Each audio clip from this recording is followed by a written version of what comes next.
Hello everyone, welcome back to my channel study with RT. तो आज जो हम अपनी 15 डे सीरीज़ यानी नोट्स रिवीजन की जो 15 डे सीरीज़ कर रहे हैं, तो उसका आज डे 3 है। और आज का जो हमारा टॉपिक रहने वाला है वो है इंटेलिजेंसी एंड क्रिएटिविटी। और उससे पहले वाले जो टॉपिक हैं हम उन्हें कवर कर चुके हैं। अगर आपने डे 1 एंड डे 2 वाली वीडियो नहीं देखी है तो प्लीज़ एक बार जाएं और उन वीडियो को ज़रूर देखें, क्योंकि जो ये हिमांशी मैम के नोट्स रिवीजन की सीरीज़ है वो स्टार्टिंग से चली हुई है और आपको काफ़ी हेल्प मिलेगी। अगर आप सीटेट का एग्ज़ाम देना चाहते हो या फिर देना चाह रहे हो 2024 जुलाई में जो होने वाला है, तो उसके लिए ये आपके लिए बेस्ट है और बेस्ट हेल्प रहेगी। चलिए अपने टॉपिक को स्टार्ट करते हैं। यस स्टूडेंट्स, तो देखिए जो आज का हमारा टॉपिक रहने वाला है सृजनात्मक और बुद्धि यानी क्रिएटिविटी एंड इंटेलिजेंसी।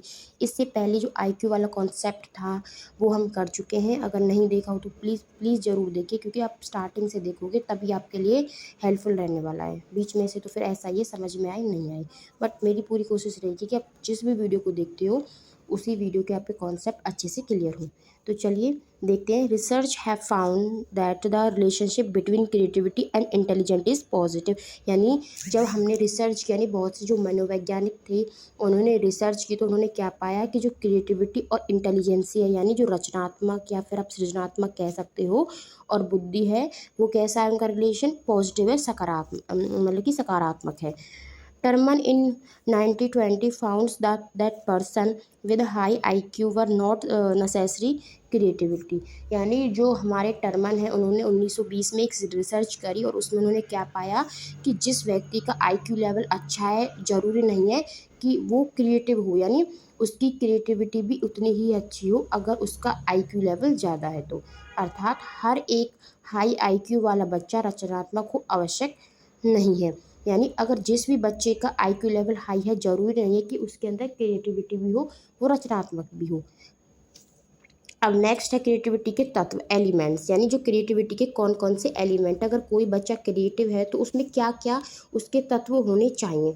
तो आप FFOE, यानी इससे आप ये ट्रिक है FOE, इससे आप याद कर सकते हो कि F से फ्लुएंसी, फ्लेक्सिबिलिटी, ओरिजिनल और एलोब्रेशन।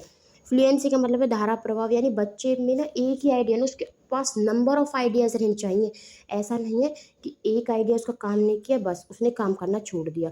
जो क्रिएटिविटी वाला बच्चा होता है उसके पास नंबर ऑफ आइडियाज़ रहने चाहिए। फ्लेक्सिबिलिटी यानी लचीलापन, जो वैरायटी अलग अलग होनी चाहिए, यानी कि लचीलापन ऐसे जैसे कि हमारा संविधान है, जो भारत का हमारा संविधान है वो लचीला है। उसी टाइम पर अगर कोई जो चीज़ें हमें उसमें पसंद नहीं है तो हम उसमें परिवर्तन कर सकते हैं। तो ऐसे ही जो क्रिएटिव बच्चा है उसकी जो सोचने की क्षमता है वो भी लचीलापन से भरी होनी चाहिए, फ्लेक्सिबिलिटी होनी चाहिए उसके आंसर में। ओरिजिनल, मौलिकता, यानी कुछ भी उसका कॉपी पेस्ट नहीं होना चाहिए। अगर कोई क्रिएटिव बच्चा है वो किसी चीज़ का क्रिएशन कर रहा है तो ओरिजिनल चीज़ उसकी होनी चाहिए, नहीं दूसरे से कॉपी करके हाँ भाई कर दिया, तो वो क्रिएटिविटी थोड़ी है। वो तो दूसरे के आइडिया कॉपी कर रहा है, उसे दूसरे के आइडिया कॉपी नहीं करनी चाहिए बल्कि अपने खुद का आइडिया रखना चाहिए, ओरिजिनल होना चाहिए।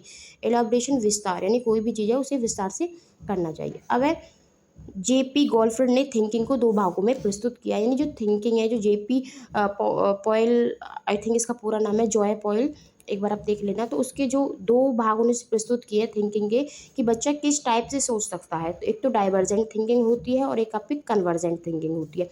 डाइवर्जेंट थिंकिंग को अब सारी सोच कहते हैं हिंदी में, और कन्वर्जेंट थिंकिंग को अभी सारी सोच कहते हैं। जो ये डाइवर्जेंट थिंकिंग होती है वो क्रिएटिविटी या फिर इमेजिन, जो बच्चा क्रिएटिव होता है ना, क्रिएटिव होता है उसमें ये डाइवर्जेंट थिंकिंग पाई जाती है। यानी वो एक डायरेक्शन में नहीं सोचता, वो अलग अलग डायरेक्शन में सोचता है। तो इसका डायग्राम कुछ इस टाइप से कि ये बच्चा है और ये अलग अलग डायरेक्शन में सोच रहा है, फिर इसका माइंड है बच्चे का। तो जो डाइवर्जेंट थिंकिंग होती है वो क्रिएटिव वाला बच्चा सोचता है और अलग अलग डायरेक्शन में सोचता है। ओपन माइंडेड यानी ओपन एंडेड या फिर ओपन माइंडेड बच्चा होता है, उसकी जो दिमाग है वो अलग अलग दिशाओं में चलता है। रिलेट टू क्रिएटिविटी, यानी ये क्रिएटिविटी से रिलेट है आपकी divergent thinking. Out of box बच्चा, ये नहीं कि एक ही जैसे कि MCQ में ही लगा रहेगा कि हाँ भाई एक ही आंसर है चलो हो गया। आउट ऑफ बॉक्स, उसकी जो सोचने की क्षमता है वो आउट ऑफ बॉक्स रहती है। मल्टीपल सॉल्यूशन, यानी उसके पास मल्टीपल सॉल्यूशन रहते हैं कब, जब बच्चा डाइवर्जेंट थिंकिंग करता है। और कन्वर्जेंट थिंकिंग में क्या है, क्लोज एंडेड, उसका जो क्वेश्चन है वो क्लोज एंडेड होते हैं, जैसे कि MCQ बेस होते हैं, ये नहीं तो वो, ये नहीं तो वो, यानी यस या फिर नो। और रिलेटेड टू इंटेलिजेंसी, हम कन्वर्जेंट थिंकिंग को बुद्धि से रिलेट करते हैं एमसीक्यू सॉल्व करने में। जैसे एमसीक्यू होता है कि ये नहीं तो मतलब कि एक ही आंसर होगा, बहुत सारे आंसर हमारे नहीं होंगे, यानी लिमिटेड सॉल्यूशन होंगे कि एक ही सॉल्यूशन होगा, या तो यस होगा आंसर या नो होगा। मल्टीपल सॉल्यूशन नहीं होंगे, मल्टीपल सॉल्यूशन आपके डाइवर्जेंट थिंकिंग में होंगे। और ये कन्वर्जेंट थिंकिंग में क्या है कि अलग अलग दिशाओं से आकर बच्चा एक ही जगह पे आ जाता है, तो ये डाइवर्जेंट थिंकिंग बेस्ट होती है। अब बात आती है गिफ्टेड चाइल्ड की, यानी जो गिफ्टेड चिल्ड्रन होते हैं, गॉड गिफ्टेड बच्चे बोलते हैं जिन्हें, प्रतिभाशाली बच्चे। तो वो भी 3 प्रकार के होते हैं। एक तो जिनकी जो आईक्यू लेवल है वो 140 से ज़्यादा हो, या फिर 130 प्लस भी होना चाहिए। जैसे कि आइंस्टाइन थे, उनका जो आईक्यू लेवल था वो 140 प्लस था। और जो टैलेंटेड जैसे हमारे सचिन तेंदुलकर हैं, और क्रिएटिव जैसे MF हुसैन है, वो भी बहुत अच्छे क्रिएशन हैं, यानी क्रिएटिव है, क्रिएशन उनकी बहुत अच्छी होती है। गिफ्टेड चिल्ड्रन को समृद्ध पाठ्यचर्या की व्यवस्था होती है जिनमें उन्हें इंटरेस्ट के अकॉर्डिंग चैलेंज टास्क कंटेंट्स हो। यानी जो गिफ्टेड चिल्ड्रन है उनका जो सिलेबस होता है, पाठ्यक्रम होता है, वो अच्छा होना चाहिए। ऐसा नहीं कि बोरिंग होना चाहिए। अगर उनका जो पाठ्यक्रम है बोरिंग होगा तो बच्चे को इंटरेस्ट ही नहीं आएगा। और उसका जो पाठ्यक्रम है, या फिर उन्हें ऐसी चीज़ें बताए जिनमें बच्चे का इंटरेस्ट हो, ताकि वो अच्छे से लॉजिकली सोचे और क्या करे। अब बात आती है इंटेलिजेंसी, बच्चे को HOTS यानी हायर ऑर्डर थिंकिंग स्किल जैसे कंटेंट्स देने चाहिए जिनमें वो हायर ऑर्डर में सोचे। ऐसा नहीं कि बहुत ही आसान से सवाल दे दी उसने, 2 मिनट में कर दी, फिर उसे लगा ये तो क्या है, ये तो मैं फटाफट से कर सकता हूँ। तो जो गिफ्टेड चिल्ड्रन होते हैं, प्रतिभाशाली बच्चे होते हैं, उनके लिए जो क्वेश्चन है वो थोड़े अलग लेवल के होने चाहिए, ताकि वो उन्हें सोचने समझने पर मजबूर कर सके और उन्हें पढ़ने में मज़ा आए, उन्हें लगे हाँ भाई ये तो कोई इंटरेस्ट सी चीज़ है, चलो देखते हैं।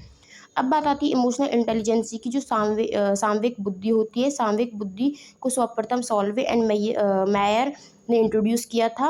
और जो इमोशनल इंटेलिजेंट नाम की एक पुस्तक भी है जो कि डैनियल गोल्डमैन ने लिखी। ये 1 मार्क्स में आएंगे, कैसी डेट में तो क्वेश्चन तो आ सकता है कि इमोशनल इंटेलिजेंसी जो नामक पुस्तक है वो किसने लिखी। तो यहाँ पे आपको बहुत सारे ऑप्शन दे देंगे, तो कौन है उसका आंसर, डैनियल गोल्डमैन। अब आता है आपका अरस्तु। अरस्तु ये बहुत इंपॉर्टेंट है, इसलिए मैंने इसमें इंपॉर्टेंट लिखा है, आया भी है ये, कि जो अरस्तु ने क्या विचार है, अरस्तु ने कुछ विचार अपने थॉट दिए कि किसी भी समय नाराज, यानी कोई भी किसी भी समय नाराज हो सकता है, इसमें कोई दिक्कत नहीं है। अर्थ है कि हम अपने इमोशन को कंट्रोल कर पाएँ और सही जगह पर सही तरीके से मात्रा में यूज़ कर पाए, इसी को इमोशनल इंटेलिजेंसी कहते हैं। यानी उन्होंने क्या कहा है कि भाई ज़रूरी नहीं है कि कोई टाइम पर ही नाराज़ हो, भाई कोई कभी भी नाराज़ हो सकता है, ये तो इमोशन है, इमोशन तो कभी भी आ सकते हैं। तो कोई भी चीज़ है वो कभी भी नाराज़ हो सकता है, इसमें कोई दिक्कत नहीं है। अगर हम अपने इमोशन को कंट्रोल कर पाए, अगर हमने सही जगह, सही टाइम और सही तरीके से अपने इमोशंस को कंट्रोल कर लिया और उसका सही ढंग से यूज़ किया, तो हमारे अंदर जो इमोशनल इंटेलिजेंसी होगी, यानी इसे को ही हम इमोशनल इंटेलिजेंसी कहते हैं। तो ये अरस्तु के वर्ड है, ये आ सकता है एग्जाम में, यानी वर्ड्स आ जाएंगे, बोलेंगे ये कि शब्द किसने कही, तो अरस्तु ने। अब बात आती है इमोशनल इंटेलिजेंसी की विशेषताएं।